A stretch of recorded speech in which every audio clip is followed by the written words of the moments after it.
Every October since 2011, Retro Movie Geek has brought you the spooky side of retro movies. And this year is no different. So, a haunting we will go as we dig up classic tales of ghosts and hauntings that are 20 years old or older. But remember, we spoil the hell out of every movie we cover. So consider yourself forewarned. Spooky Flix Fest starts now.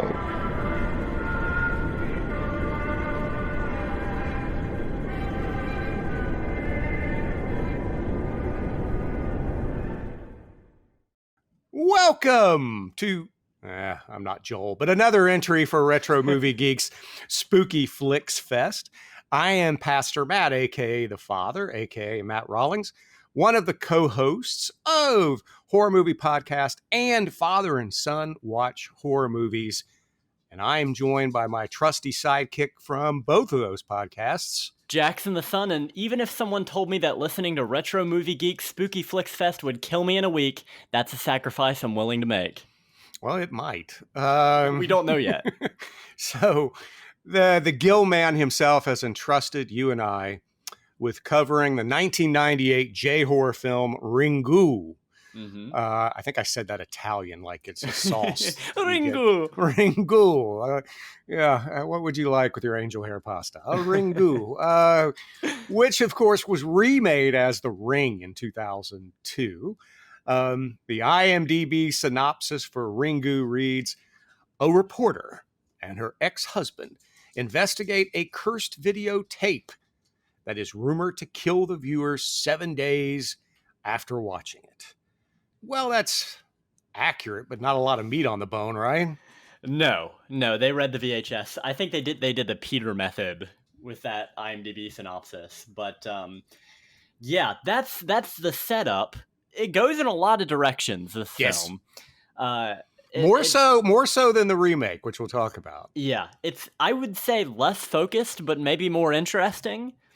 But yeah, we'll see. I've a lot to say about Ringu. First of all, can I just say, it's crazy how time flies, because I remember recording last year's segment on Gothic like it was yesterday, and now here we are a year later. By the way, R.I.P. Julian Sands. What a genuine tragedy. Yes, that is a true tragedy that we lost Julian Sands. That being said, I'm still trying to forget yesterday when we watched Gothic. But anyway,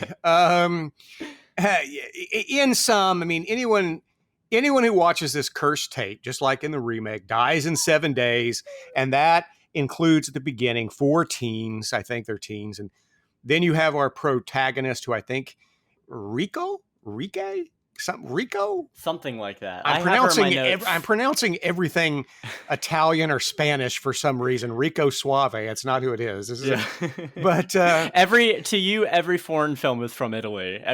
This is a giallo, right? Well, Rico Suave was from Los Angeles, but and now Gerardo, as he was known back then, one hit wonder Gerardo from the early 90s, who did Rico Suave, who is now a minister 30 minutes from my house and I've had dinner with, and is actually a really nice guy. But all that being said, Rico, who watches this cursed video while investigating these girls and a guy, I guess one of them's guy, and his death, and then her ex-husband, Ryuji, maybe. Okay, now that sounds like Super Mario Brothers. But anyway, who is supposed to be psychic, right? I guess so. I got that way too far into the movie. Like, I was very confused. So I wasn't the only one that when he's like talking to the old man, he's like, I see it too, and I have these similar gift. I'm like, you do? Yeah, okay. Absolutely. Yeah, I have that as a note later. I was pretty lost. It wasn't until like I literally saw him having like psych style visions. Right. And I was like, okay, he's a psychic. But I couldn't differentiate between that. I know we're getting into it. We should say that they both watch it. It's an ex-husband and your wife. They watch it. And then by some kind of spiritual influence from the dead, apparently, their son watches it. Mm-hmm. And so you got 7 days. So the clock is running. and you've got the parents trying to break the curse to save themselves and their son. Is that fair enough? Yeah, that's Okay. you did it wonderfully. Okay. It's pretty complex. Yeah. Yeah, and so the remake is much simpler Mm-hmm. in some ways, right? We'll get to the little girl, but it's much simpler in the fact that in the remake, you've got Naomi Watts. She's a reporter. She comes across this story about a cursed video, and then she drags her husband, who I believe her husband in the ring is a photographer, not a psychic, right? Mm-hmm. And they just you've got like 45 minutes of the ring, which is like an investigative type thing. And they finally end up on an island where the great Brian Cox is underused. And That's right. and we just find out that basically the girl in the ring is just evil. Mm-hmm. Right. She's just pure evil. I mean, horses don't like her, so therefore she's evil. Right. I mean, that's how it works. So exactly. But in this one, her mom is maybe psychic, maybe a fraud, and she's maybe the daughter's maybe the real deal, and she lashes out, but then she's mistreated. There's all kinds of backstory, much more backstory than in the ring, right? Yeah. Do you want me to break it down to you, my notes on it? I kind of did a little briefing. Please do. Maybe you can explain this. You got to remember, I have not. You asked me earlier if I the first time I've seen it. It's not, but I haven't seen it in a long time. So.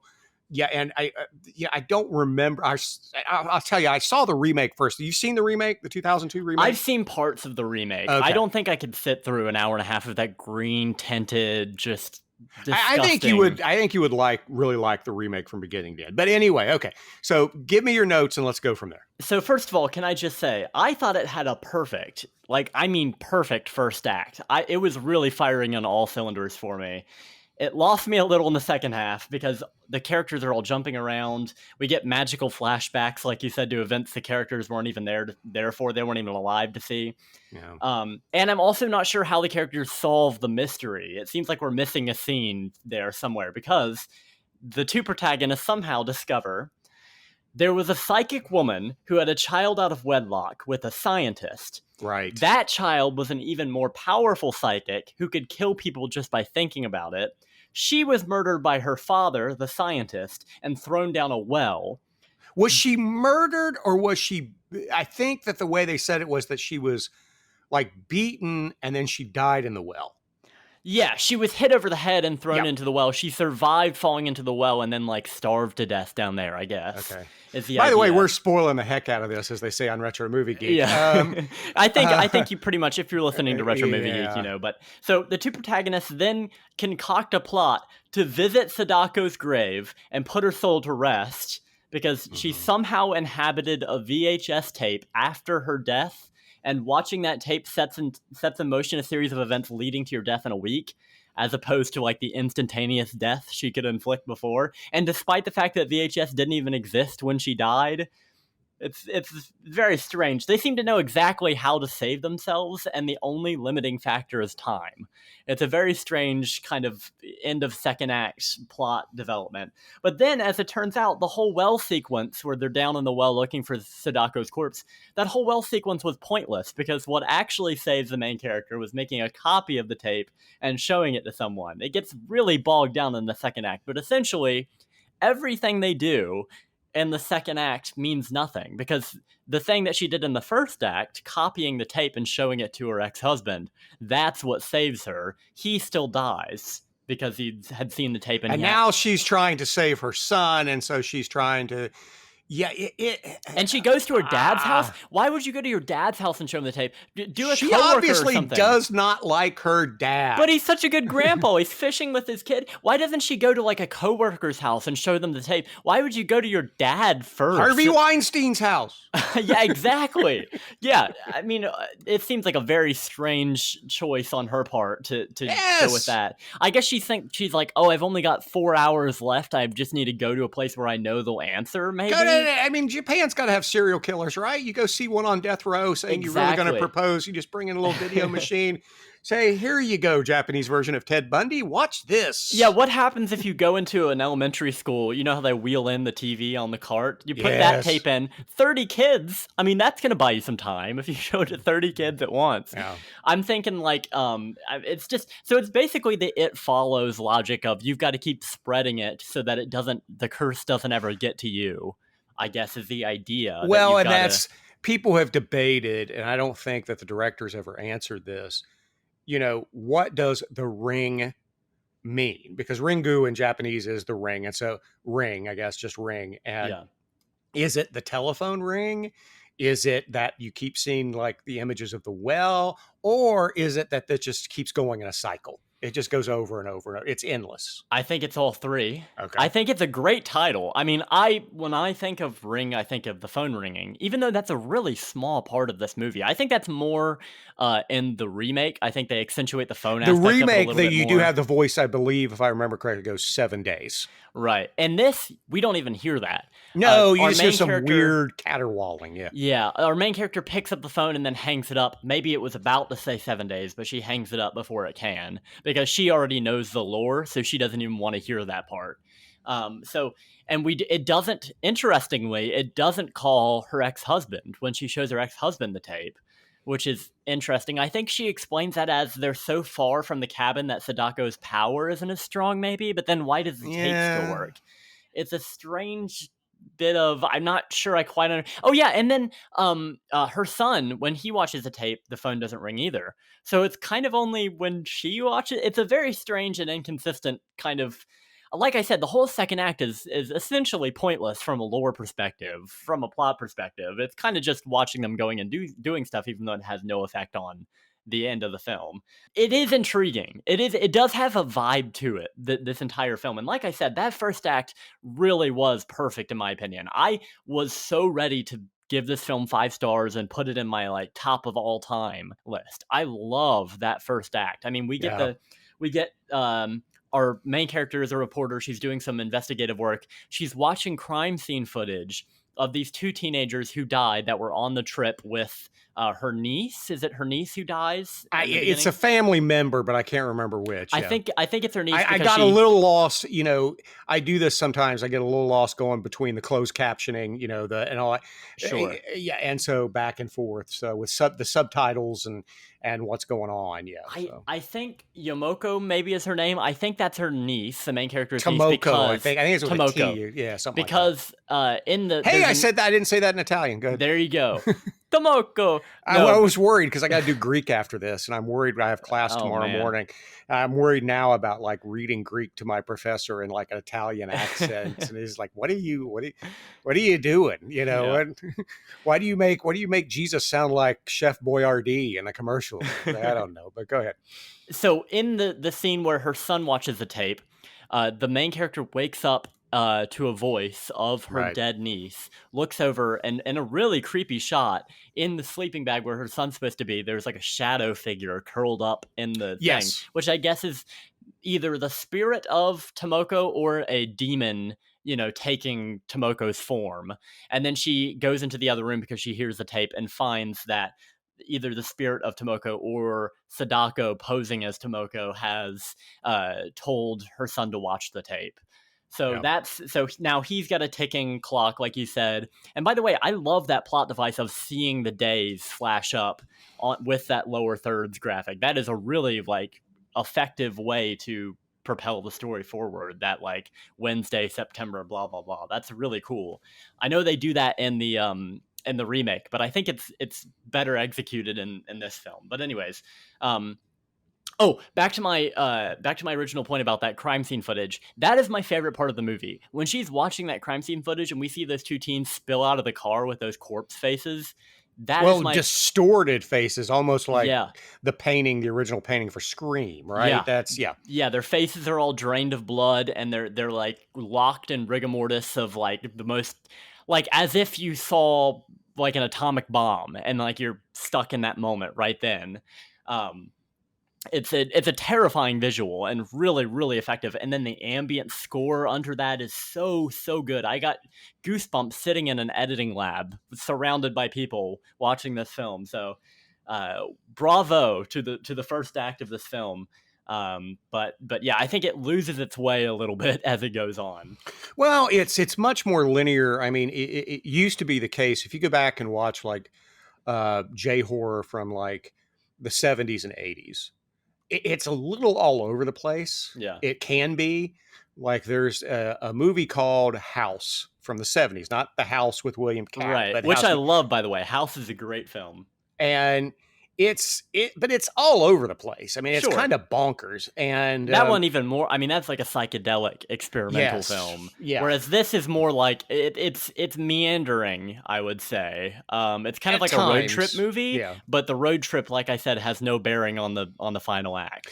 Yeah, and you're not going to be like, look, other than the big difference, other than the whole psychic angle, which I prefer the remake because it's just more straightforward and easier, and it doesn't go into all that. But you know, if you've seen the remake and you've never seen the original, which I imagine the majority of people listening to this, if they haven't seen, they're horror fans. If they haven't seen the original, they have seen the remake because the remake's one of the most successful horror movies of the last 20 odd years. Yeah. So, you know, I mean, it made over $100 million, I believe, which is incredible. But I think that you're not going to be shocked by the ending, or the ending's pretty much the same. And I think the ending's actually handled better in the remake than it is here. Maybe. When we get it was like the last 10 minutes, and I was really expecting that whole crawling through the TV visual throughout the entire film. And since I didn't get it until right up until the very, very end, I was like, oh, it must not be in this one, because I didn't know where it was placed in the original. I didn't know that was also one of the final images. Though I think there's a little bit more epilogue in the Naomi Campbell one. Like for one, we get to see the corpse of her husband, which is really cool, her ex-husband with that distorted face, which is awesome. But yeah, we didn't get that until like the last. I was watching the time crawl by, and I was like, man, that crawling through the TV thing must not be in this one. And then when we get it, I was blown away, because again, this is the first time I'm watching this, you know, intently. I guess I'm watching anything Ring related. That is a great visual. I mean, that is maybe one of the most creative kills I have ever seen in a film. Just her slow. We get more and more of the tape as the movie goes on, and it's a good sign that we're actually wanting to see, you know, what's on it, and that we're curious to keep seeing, even though it could kill us. You know? I still think, even though it's obvious CGI, I like the remake the way it does it better. But I think that, I mean, it's still done very well. I read in the trivia that, you know, the director found, you know, for the little girl, found somebody who was a dancer in kabuki theater, had done some mime work, you know, because that's part of kabuki and so forth. And so she actually did it backwards. She crawled back into the TV, you know, and they added the background visuals later. She crawled in, and then they played it forward to make it look creepy. Yeah. And from watching that scene in the remake, I actually like the way that this scene is handled better in this one, because I don't love the glitching effects that Samara has in the remake. I don't love that she's like glitching around. It just feels like Space Jam or something. I don't know. I just can't take it seriously. To me, it just felt like she's part of the videotape. She's just connected to an old videotape. I don't love it. I love the idea much more that it's literally her corpse there in the room with him crawling through the tape somehow. I like that a lot better. And then that shot, we just get her eye instead of her whole corpse face, you know. So I kind of like that that version of it. I do wish that we saw Ryuji's body. I think that would have been cool, a cool visual to see his twisted face at the end, and that would have been maybe a little bit more harrowing. But it's an interesting choice to kind of keep it more like it seems almost like she's not really that sad about him being dead. She's just looking to the future, you know, like she's got to keep moving. She doesn't really have time to mourn, I guess, is the idea. Well, yeah, well, she's all about her kid, which is not, you know, not that, you know, uncommon for mothers, right? Mothers will do that, and not taking anything away from fathers, but you know, I have always said, I've said it from the pulpit, you know, there are cowards there's a hierarchy. There's cowards, there are heroes, and there are mothers. Yeah, you know, right? There's stories of mothers lifting cars off of children. You know, I mean, like from Superman 1. And that of course that would be Richard Donner's Superman 1, not the abomination of other remakes. Right. But I do think that in this one, I like Naomi Watts better in the remake than the actress here, because I think the actress who plays Rico, not Suave, is a little over the top at times. She's chewing scenery at times. Sure. And I think that's common for J-horror. But I really, really love the guy that plays her ex-husband. I thought he was perfect for the role. He has that look to him of that. He's like kind of a accurate jerk. professor. Of course, yeah. But I loved him in the role. And I kind of like him more than the just, milquetoast guy from The Ring. But I kind of at least liked him, so it was kind of shocking. Like when when they're at the well and he does that, thing that used to be acceptable in America in like the 40s or something, or the 30s even, was like, to calm your woman down, you give them a little schmack. Yeah. Which he does. And it's like, that hasn't aged well. Yeah. And so I didn't really feel for him, when it came about, and I was just like, yeah, who cares? I'd have copied the tape. In retrospect, maybe she knew what she was doing when she copied the tape for him. They try to endear us to him a little bit. He has this grad student, kind of like TA under him, who is like messing with his equations. Which, by the way, I didn't know he was a math. What a weird thing! He's a math professor who is psychic and helps Rico research this like history. It's a very strange, like, he's got a very strange set of skills. I think Liam Neeson would be proud. Hey, look, man, your father is a pastor and an attorney, so that's right. You got a special place in eternity. That is exactly right. So hey, there's some weirdos out there into all kinds of stuff, but I don't know. We should say the director, Hideo Nakata, he's well known in J-horror circles in Japan. He also directed the original version of Dark Water, which would also garner an American remake with Jennifer Connelly. I'm sorry. That was more disturbing than anything in this film. Oh, look, Jennifer Connelly is incredibly talented. I'm not saying it, but at the same time, she's not hard on the eyes. I'm just saying she's an attractive human being. Just had a Daryl moment here on this. Is she not an attractive human being? Yes, I wouldn't make the sound though. You sound like Frankenstein's monster. Kind of intentional. But anyway, but look, I've had a crush on her since I was like 13. I feel weird now watching like Phenomenon with her in it, because I had a crush on her at the time, but at the time I was also like 12. Yeah. But I was 12 when I had a crush on her at 12, but now I'm 50 watching her at 12, and now I feel a little weird. You're digging yourself a hole deeper than the well that Sadaka is trapped in here. I'm just saying, it's weird getting old, man. I mean, what do you do? But he's obviously a talented director. And did you know this was based on a novel, a best-selling novel? I did not until I looked at the IMDb. I'm sure it was in the credits, but I did not. And now I'm curious to read that. I feel like, just a hunch, that it would be even more bogged down in exposition. Oh, I'm sure. And sidetracks. But I could see it being good. I mean, this would lend itself well to a kind of stream of consciousness style thing, because if you have a person who's in this situation where they have 7 days to live and they are desperately just flailing, trying to find anything that will save them and their young child, that could be a really great novel. I just think, as far as the structure of this movie goes, it could have taken another pass. But again, I love that first act. I mean, that is a fantastic first act, fantastic ending. I just know if I was a writer for Family Guy in 2002 when the remake came out, I would have absolutely have written a bit about a dude hitting rewind on the tape and watching Samara moonwalk back into the well.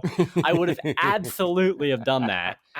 It is kind of an inherently funny visual. You've got to think, I haven't seen every episode of Family Guy or The Simpsons or South Park. You got to think one of them did it. I'm sure. But Simpsons did it. So what you're saying is, because I think most people have seen the remake, you would encourage them to go back and see the original. I would say, I think from what I remember of The Ring 2002, I think I prefer the first act of the original and the ending of the remake of The Ring. Okay. That said, I still think that this is definitely an important film because again, the remake wouldn't have been made, and then a whole host of Sure. of those Well, there's style of actually films. the original is a remake too. Yeah. The novel came out in 91 and 95. They made a TV movie in Japan of it. Interesting. And then they made the feature film for 98. And then the remake hits in 2002. Sure. And then we get remakes of The Grudge. Yes. And we get a lot of J-horror after this. A lot of This- remake. Like I said, Dark Water is a J-horror remake. You get a lot of it, but let me go ahead and make this controversial statement. This is Please. not a bad movie. This is a good movie. Both this and the remake, in my opinion, are good movies. But if you've watched the remake and you liked it, I would not necessarily go back and watch the original. I would not recommend it. But I'm 51 and the clock is ticking. So, my time is precious. As I told Gil, man, I'm up to my fart maker and all kinds of stuff, my work. I've got to pick and choose what I watch here and there. And I would not, if I had to choose between the original remake, I would go with the remake. But that being said, before we start to hit anything else you want to do before we wrap up. Sure. Look, I've always said this. I see this stuff on Facebook. I'm not on Facebook, but maybe 5 minutes a day. But, I will see this on Facebook occasionally in the different horror groups that I'm in, Land of the Creeps or whatever. And it will be, would you spend the night in this house? And it's like the Amityville house, or it's, the house where Lizzie Borden, allegedly killed her father, all that kind of stuff. Would you, this is supposedly the most haunted house in America. Would you stay here? I'm always like, yeah, I don't care. I don't believe in ghosts. So, I'm taking half an Ambien and I'm going to bed, and give me my money in the morning, I'll take a check, cashier's check, please, certify. But if somebody said, would you watch a cursed video? Yeah. Oh, heck no. Yeah. I'm watching no cursed video. I've got bad news for you. I did that every day through my preteens. That was all that I did was binge YouTube supposed cursed videos. I haven't died yet, but I'll let you know. But because I've watched hundreds of these things, so I definitely would have been like Tomoko and her friends and watched. Just would not. I mean, if there were 4 dead teenagers and all the teenagers go, "What's this cursed video?" You would watch it? Yeah, well, listen, I watch Tool music videos all the time, so I'm ready. I mean, that's essentially what we get. So I would not watch a cursed video. I'm just saying, not because for a couple reasons. One, again, going back, I don't have the time to watch all that crap. Sure. 2, I don't understand. It's like the same reason I won't play with a Ouija board. You know what I mean? I'm not getting near that mother trucker. I'm not touching a Ouija board. I'm not doing this. I'm not getting involved in all that kind of stuff. The farthest I went when I was 16, after I ran away from home, I had a copy of the Satanic Bible by Anton LaVey. Used to freak people out. I read it. I am telling you right now, it is the most disappointing read you'll have at 16. A rebellious 16-year-old who wants to read something wild. The Satanic Bible is not it. It's all about what we call Satan is actually nature. Right. And we're becoming one with nature. It's like, wait a minute, is this a Satanic Bible or this Oprah? You know what I mean? Mm-hmm. I don't need this crap, it's like feed your spirit nonsense. So but I just cursed video. I wouldn't mess with it. That's just me. Yeah, I'm with you on Ouija boards, by the way, because what's the upside? I have no idea. The possible downside is you get cursed and you get possessed like Reagan. The possible upside is a little planchard moves around. Like, what am I getting out of that? It's like I'm not really quite sure what the upside is supposed to be. I don't know. But yeah, I would absolutely watch a cursed videotape. And by the way, can I just say, I love all this stuff about, you're talking about the Church of Satan. People are always like, oh, Anton LaVey cursed all these people and then they died. When did he do that? In between his yoga sessions? Like, I'm not, what kind of power do you think he has? Yeah, I don't know. I mean, let's face it. People went to Anton LaVey's place in San Francisco because he threw nude parties and he had lots of booze and drugs. That's why Sammy Davis Jr. was there. That's why Jane Mansfield was there. That's Mm-hmm. why all those people were there. It was like, hey, let's go party. These wild parties. That's why they went there. Yeah. And so, yeah, whatever. But no, I just wouldn't watch a cursed video. I don't have no desire. And why would you keep the thing in your house with a little kid if you anyway. I know I'm overthinking this, but I'm just saying it's well-made film. If you're a J-horror fan, check it out. If you've seen the remake, I think that you're going to be bored at times because it has so many of the same beats. I just stick with the remake and not worry about it. Yeah, I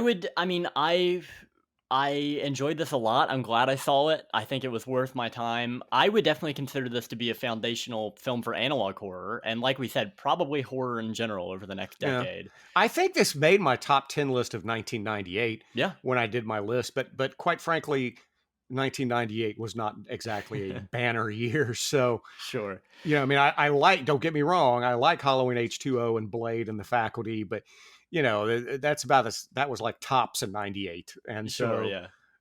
and those are all like 7.5 movies to me. So, Right. I think, like I said, this has one of the strongest first acts in modern horror. I love that first act.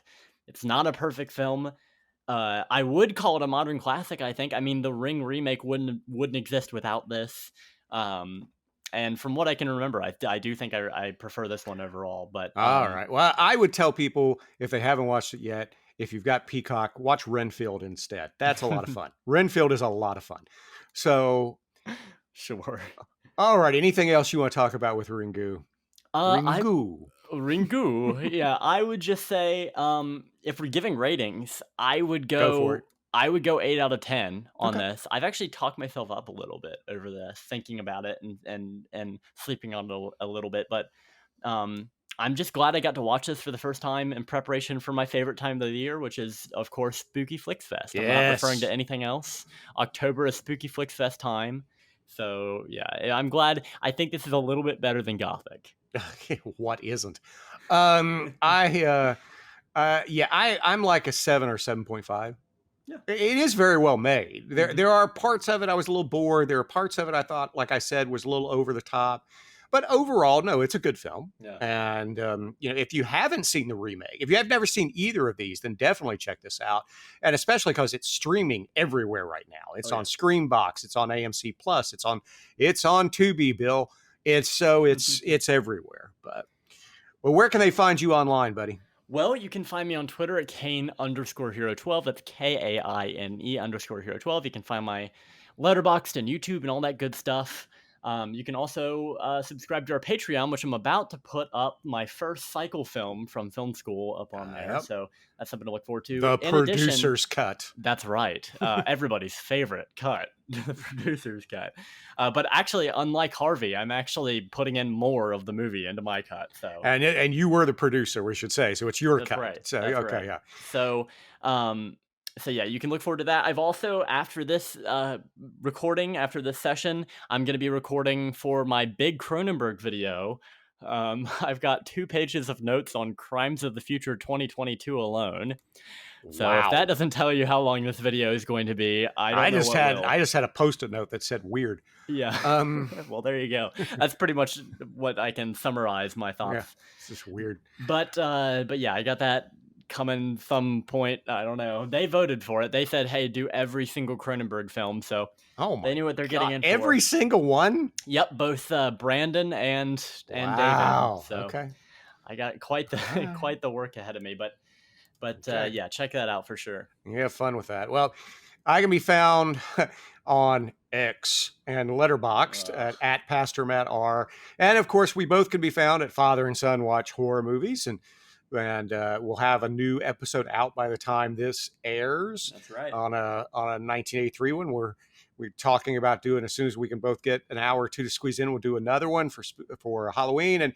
And of course, we can both be found occasionally at Horror Movie Podcasts. And other than that, we usually turn it over to Nathan and Vicious Victor and Trey for them to run with it. And they've got an episode in the can and another one. They're recording another one now and planning a third one for for October. So, and you can find that over at horrormoviepodcast.net.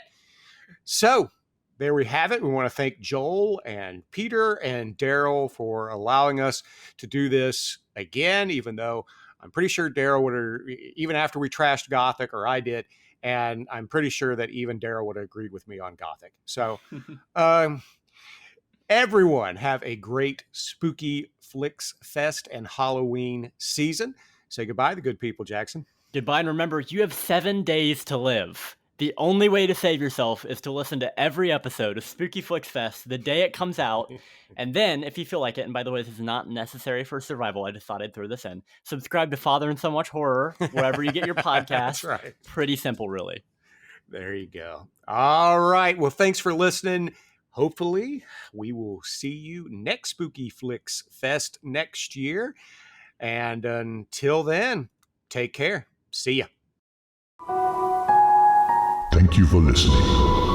Get all the spookiness you can handle this October by subscribing to Mom and Pop Video Shop on YouTube.